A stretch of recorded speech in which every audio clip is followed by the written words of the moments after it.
समय कार धक्के खाते हुए रुक गई और उनसे आरव उसमें नीचे उतरा और घड़ी देखी। उस वक्त रात के ठीक 9 o'clock बज रहे थे।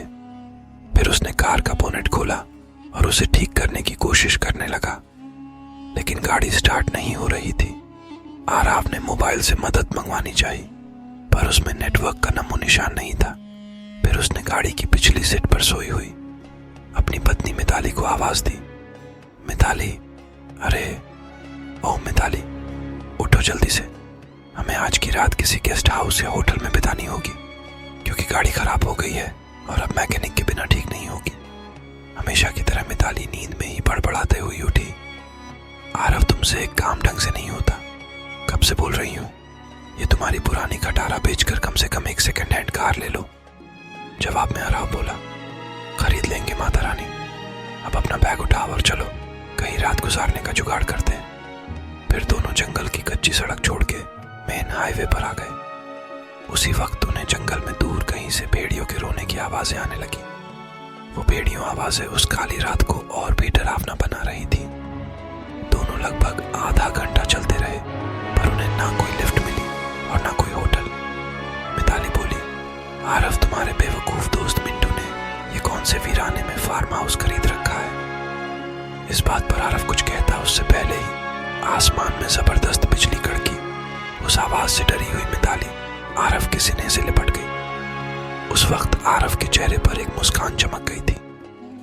तेज बारिश के आसार नजर आने लगे थे। तभी चलते चलते बिजली की चमचमाती तेज रोशनी में उन्हें एक पुरानी हवेली दिखाई दी।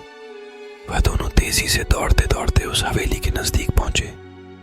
हवेली गेट पर उन्हें कोई वॉचमैन नजर नहीं आया, इसलिए वह दोनों गेट खोलकर हवेली के मुख्य दरवाजे के पास पहुंचे। दरवाजे पर डोरबेल के नाम पर एक पुरानी रस्सी किसी सांप की तरह लटक रही थी। उस रस्सी को आरव ने 2-3 बार खींचा, लेकिन अंदर से किसी भी घंटी की आवाज नहीं आई। फिर मिताली ने दरवाजे पर खटखटाने के लिए अपना हाथ आगे बढ़ा ही रही थी, उससे पहले ही अंदर से एक भारी आवाज आई, अंदर आ जाओ, दरवाजा खुला है। उन्हें दोनों को यह बात अजीब लगी, क्योंकि अंदर से किसी भी घंटी की आवाज नहीं आई थी और नहीं उन दोनों ने कोई आवाज की थी। फिर वह दोनों दरवाजा खोलकर अंदर गए। दरवाजे के ठीक सामने झूले पर बैठकर एक आदमी शाही अंदाज में सिगार पी रहा था। उन्हें देखते ही आरव बोला, सर, हम यहाँ से कुछ ही किलोमीटर दूर हमारे दोस्त का फार्म हाउस देखने जा रहे थे, पर बीच रास्ते में हमारी कार खराब हो गई और मदद बुलाने के लिए मोबाइल में नेटवर्क भी नहीं है। क्या हम आपके फोन से एक कॉल कर सकते हैं? झूले पर बैठे उस आदमी के चेहरे पर कोई भाव नहीं था। उसने कहा, जरूर कीजिए, टेलीफोन ऊपर के आखिरी कमरे में है। आरव ने उन्हें पहले परिचय देना उचित समझा। उसने कहा, मेरा नाम आरव है और ये है मेरी पत्नी मिताली। जवाब में वह आदमी बोला, मेरा नाम दादा ठाकुर है, मैं इस हवेली का मालिक हूँ। आरव और मिताली हवेली की शान देखते ही रहे थे कि उनकी नजर दादा ठाकुर के पीछे वाली दीवार की सबसे बड़ी फोटो फ्रेम पर पड़ी, जो खाली थी और पूरे घर में तस्वीरें ही तस्वीरें थी। उन सब में एक बात समान थी कि किसी भी तस्वीर में कोई भी हंस नहीं रहा था। सभी तस्वीरें बिल्कुल भी भावनाहीन थी। फिर आरव और मिताली दोनों ऊपरी मंजिल पर गए और आखिरी कमरे में जाकर लैंडलाइन से अपने दोस्त मिंटू को कॉल करने लगे। बहुत बार कोशिश करने पर भी फोन नहीं लग रहा था। तभी मिताली की नजर उस दीवार पर पेटी वहां और एक फोटो फ्रेम टंगी थी। उसमें भी कोई तस्वीर नहीं थी, सिर्फ खाली फ्रेम। उन्हें यह बात थोड़ी अजीब लगी। फिर दोनों नीचे गए और दादा ठाकुर से बोले, आपकी लैंडलाइन से फोन नहीं लग रहा है। दादा ठाकुर बोले कि यहाँ की फोन लाइन में हमेशा कटी चौपटी रहती है, दोबारा से प्रयास करें, या फिर चाहे तो आज की रात आप दोनों यही रुक जाइए। मिताली और आरव कमरे में जाकर फिर कॉल लगाने की कोशिश करने लगे, पर सब बेकार। आखिर में दोनों ने रात को वही रुकने का निर्णय लिया। बेड पर लेटते ही दोनों की आंख लग गई।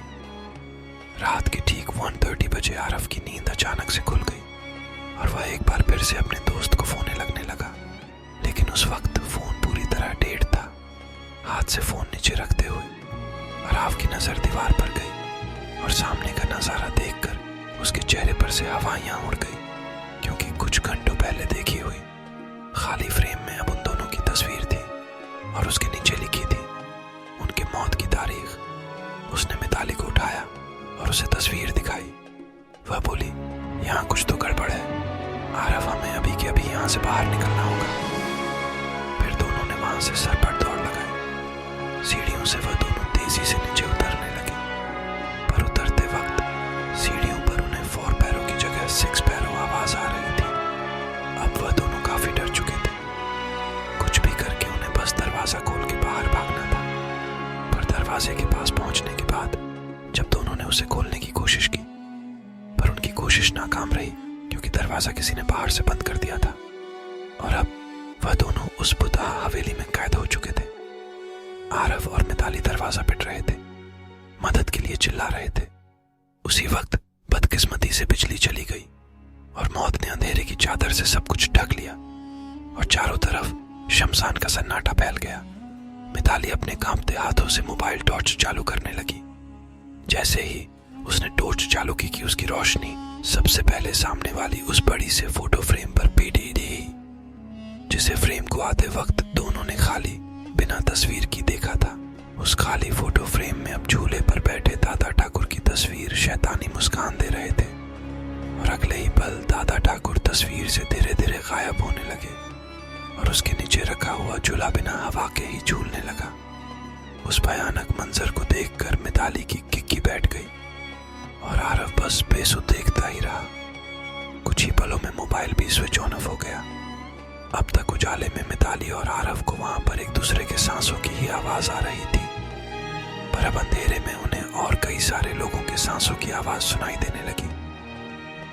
एक एक करके सभी आवाजें नजदीक आ रही थी और कुछ ही पलों में दर्द भरी चीख के साथ उन दोनों की तस्वीर भी बाकी तस्वीरों के साथ हवेली की दीवार पर टंग गई और दादा ठाकुर झूले पर बैठ के सिगार पीते हुए